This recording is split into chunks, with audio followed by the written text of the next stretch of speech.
Shine food TV के मौजूद ख़वातीन व हज़रात अस्सलाम वालेकुम। नाज़रीन ग्रामी, आपको मालूम है कि एक मकड़ी बच्चे पैदा करने के बाद बच्चों के बाप को कत्ल कर देती है। जदीद साइंसी तहकीक ने ये बात प्रूफ की है कि एक मादा मकड़ी बच्चों को पैदा करने के बाद वो जो बच्चों का बाप नर मकड़ी होती है इसको कत्ल करके घर से बाहर फेंक देती है। फिर यही बच्चे जब परवान चढ़ते हैं तो बड़े होकर अपनी माँ मकड़ी को भी मार देते हैं और घर से बाहर फेंक देते हैं। किस कदर जालिमाना निजाम है मकड़ी के घर का। अब आज कुरान करीम के सूरह अनकबूत पर अनकबूत अरबी में मकड़ी को कहा जाता है। क्या वजह है, क्या हिकमत है कि अल्लाह सुब्हानहू व तआला ने पूरी सूरत का नाम ही मकड़ी के नाम पर रख दिया और कुरान करीम में फरमाया कि घरों में सबसे ज्यादा कमजोर घर मकड़ी का है अगर इंसान इल्म रख दे। अब इसमें हिकमत क्या पोशीदा थी? जदीद साइंसी तहकीक ने यह साबित कर दिया है कि जब कमजोर घर का ख्याल आता है तो मैंने भी पढ़ने से पहले यकीनन आप भी यही सोचते होंगे कि इसके जाले की तरफ इशारा जाता है कि इसका जाहिरी जाला इस कदर कमजोर है कि इसे कहा जा सकता है कि इसका घर बड़ा कमजोर है।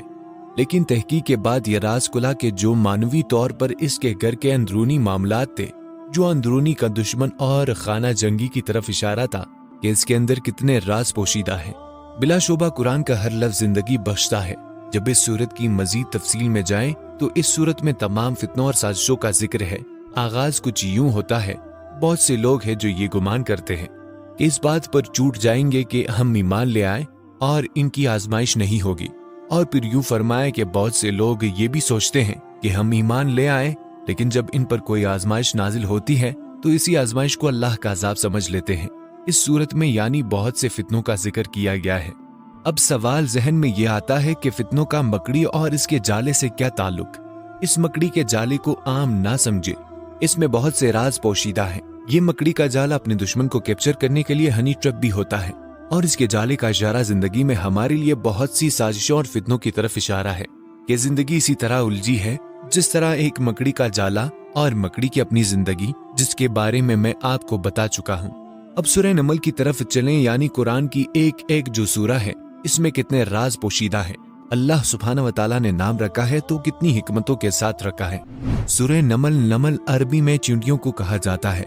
अब ये बहुत डिटेल के साथ है लेकिन मैं इख्तिसार के साथ तारुफ कर देता हूँ कि जब हज़रत सुलेमान अलैहिस्सलाम अपना लश्कर लेकर निकले, ये कुरान का तर्जुमा है, तो एक चींटी दूसरी चींटी से कहने लगी कि अपने बिलों में घुस आओ। हज़रत सुलेमान अलैहिस्सलाम का लश्कर आ रहा है, कहीं ऐसा ना हो कि तुम रौंद दी जाओ यानी मसल दे जाओ। हज़रत सुलेमान अलैहिस्सलाम को चों के जुबानों पर उबूर था। उन्होंने चूंटियों की आवाज सुन ली और अपने लश्कर की डायरेक्शन को चेंज कर दिया।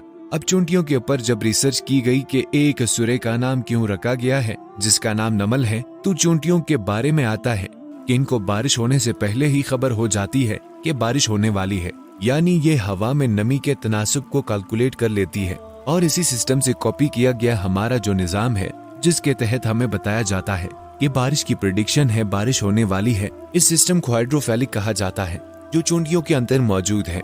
और चूंटी जब रास्ते में चलते हुए आपने देखा होगा कि चूंटी दूसरी चूंटी के मुंह के साथ अपना मुंह जोड़कर आगे गुजर जाती है, यानी ये बात भी नहीं करती, इसके मुंह के अंदर से एक स्लाइवा सा निकलता है, एक मवाद निकलता है जो दूसरी चूंटी के मुंह पर ये मल देती है। इसमें एक कोडेड मैसेज होता है जो दूसरी चूंटी इस मैसेज को समझ लेती है कि वो चूंटी क्या कहने वाली थी। यानी ये कुरान की जो सूरह है इसमें इस कदर हिकमतें पोशीदा है कि इंसान की अकल दंग रह जाए। इसीलिए हुक्म दिया गया कि गौर और फिक्र करो, गौर और फिक्र के साथ कुरान को पढ़ा करो। लेकिन अफसोस हमारे मुआशरे में हमें बचपन से ही यही बताया गया है कि कुरान को पढ़ने से सवाब मिलता है, एक अर्फ के बदले 10 नेकियां हैं, इतना पढ़ेंगे तो इतना सवाब होगा। उलमाए हजरात हमें ये तो बताते हैं कि हजरत यूसुफ अलैहिस्सलाम हसीन थे, लेकिन ये नहीं बताते कि वो कौन सी माशी पॉलिसी थी कि 7 साल मिस्र को कहत का सामना करना पड़ा लेकिन एक भी बच्चा भूख से नहीं मरा। हमें ये तो बताया जाता है कि हज़रत सुलेमान अलैहिस्सलाम को कितनी दस्तरस थी कि जिन्नात भी इनके ताबे थे, लेकिन ये नहीं बताया जाता कि आपका मुल्क फलस्तीन जो कि एक इंडस्ट्रियल इकोनॉमी थी और मलके बल्कीस का मुल्क यमन एक ज़रई इकोनॉमी थी, तो आपने फलस्तीन और जो यमन था इसके माबैन एक कॉन्ट्रैक्ट साइन किया था। यहाँ तक कि हज़रत ईसा अलैहिस्सलाम की नो वायलेंस की तहरीक वो हज़रत मूसा अलैहिस्सलाम की हिकमत अमली क्या थी, क्या इतने बड़े फिरौन के खिलाफ इतनी बड़ी आज़ादी की तहरीक और एक भी शख्स का कत्ल नहीं हुआ। ये बहुत सी चीजें हैं जो समझने की जरूरत है। इसलिए मेरी आपसे गुजारिश है कि कुरान को सवाब की खातिर ना पढ़ा करें। सवाब तो आपको मिलेगा ही। जैसा आप एक कमरा बनाते हैं तो खिड़की इस नियत से रखा करें कि मुझे यहाँ से आजान की आवाज आएगी। हवा तो आपको आनी ही आनी है। आपको नियतों का सवाब मिलेगा कि मुझे कुरान को समझना है, फिर अपनी जिंदगी में इसको इम्प्लीमेंट करना है। जैसे हजरत इशफाक फरमाते हैं कि अगर किसी फैसले की घड़ी आ जाए तो नौबत यहाँ तक आ जाए कि आपको कुरान पे हाथ रख के फैसला करना पड़े, तो फिर कुरान पाक पर हाथ रख कर फैसला ना करें, कुरान को खोल लिया करें। आपको कुरान बता देगा कि फैसला कैसे करना है, तो इसका एक एक लफ्ज इंसान को जिंदगी बख्शता है। जब आप समझ कर पढ़ेंगे तो आपके जहनों पर भी, आपके असहाब पर भी, आपके दिलों पर भी असर करेगा। हज़रत इकबाल कहते हैं, तेरे दिल पर ना हो जब तक नज़ूल किताब गिरा कशा है, राजी ना साहिब कशाफ जब तक ये कुरान तेरे दिल पे नज़ूल नहीं करता। तब तक तू तफसीर राजी का मुताला कर, तफसीर कशाफ का मुताला कर, तुझे कुछ समझ नहीं आएगा। अल्लाह सुब्हानहू व तआला हमें कुरान को पढ़ने और समझने की तौफीक अता फरमाए, आमीन। आप अहबाब से गुजारिश है कि चैनल पर न्यू है तो सब्सक्राइब लाजमी किया करें ताकि आपको मजीद ऐसी वीडियोस मिलती रहे और हमारी हौसला अफजाई होती रहे।